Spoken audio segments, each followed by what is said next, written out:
Alors, mesdames et messieurs les élus, et je salue particulièrement M. Blanchetier qui vient de Caen, qui représente M. de Caen, messieurs les présidents du groupe communiste, mesdames et messieurs les représentants des associations, mesdames et messieurs du comité d'entente, des porte-drapeaux, mesdames, mesdemoiselles, messieurs, chers amis. C'est avec une émotion personnelle que j'interviens pour les associations à cette cérémonie. En effet, mon père fusillé à Caen le 15 décembre 1941, honoré comme secrétaire de section du PCL du 3e arrondissement, est venu habiter rue Saint-Méry dans le 4e quand il est passé dans la clandestinité. Après la guerre, ma mère est restée dans ce domicile, j'y ai vécu une partie de ma jeunesse. Je souhaite à l'occasion de cette cérémonie citer Marguerite Cardinaux, épouse d'André Cardinaux, qui travaillait, je crois, à la mairie du 4e. André Cardinaux était membre du réseau Brutus et transmettait des renseignements à Londres. Sa femme, Marguerite, aussi résistante, était téléphoniste et travaillait avec ma mère à l'interurbain. Elle savait que ma mère était agent de liaison pour le Parti communiste, le FTP et la CGT. Sans doute, avec l'accord de son mari, elle fournissait le double des documents qu'il transmettait à Londres à ma mère pour le FTP, en lui disant qu'il pouvait aussi servir. C'est ainsi que ma mère envoyait au FTP, entre autres, le plan des sous-sols de Paris utilisé par les pompiers. Ce souvenir d'enfance, parce que malgré les divergences politiques, nous étions bienvenus chez Mme Cardinaux, qui habitait rue du Plâtre, pour souligner la solidarité qui existait entre les différents réseaux de résistants. Aujourd'hui, la mémoire de la résistance passe par les historiens. Notre association s'est engagée dans le travail, notamment avec la participation active au dictionnaire des fusillés massacrés de 1940 à 1945. Puisque notre cérémonie est consacrée aux fusillades du 15 décembre, c'est l'occasion de constater les erreurs souvent admises sur ces fusillades.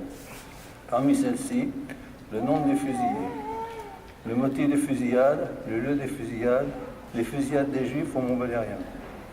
Il y a eu 4 lieux de fusillades.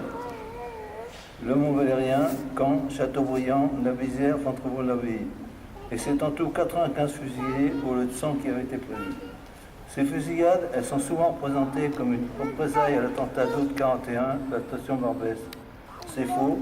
La Wehrmacht, pour justifier ces exécutions, a attribué à chaque fusillé d'autres motifs, en liaison avec des actions de la résistance d'octobre à décembre 41. Autre caractéristique rattachée aux fusillades du 15 décembre, les otages juifs extraits du camp de Drancy.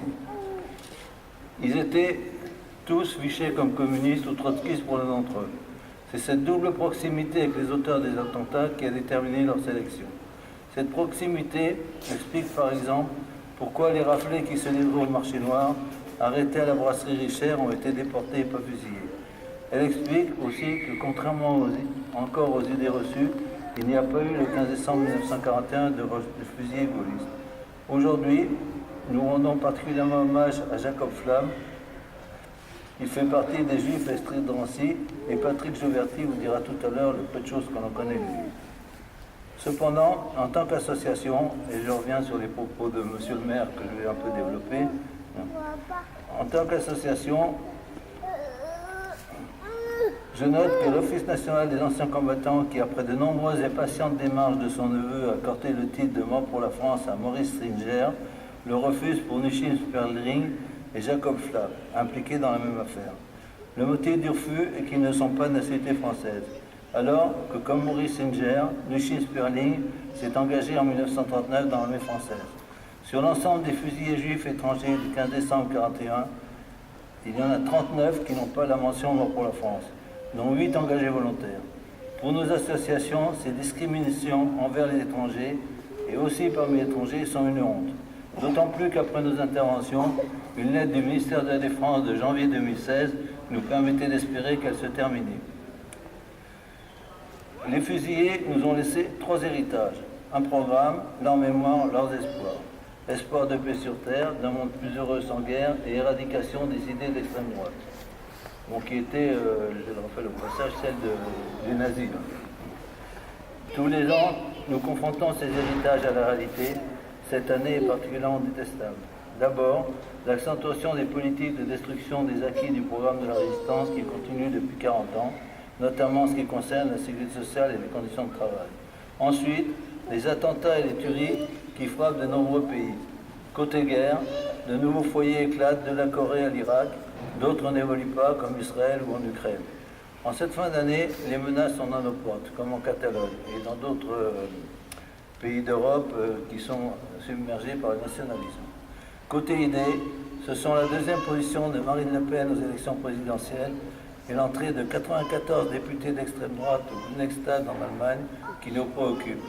Parallèlement à cette poussée, pour la première fois publiquement, un des responsables de ce parti a déclaré « Les Allemands peuvent être fiers de l'action de leurs soldats durant la Seconde Guerre mondiale ». Déclaration qui justifie les fusillades nazies. De plus, en Autriche, le FPÖ, parti d'extrême droite, dépasse les 25% et augmente son nombre de sièges. En vous présentant un peu en avance nos meilleurs vœux pour 2018, nous ne pouvons que souhaiter que la mention mort pour la France soit accordée à tous les fusils étrangers, que cesse la démolition du programme du CNR, que l'influence de l'extrême droite régresse. Je vous remercie.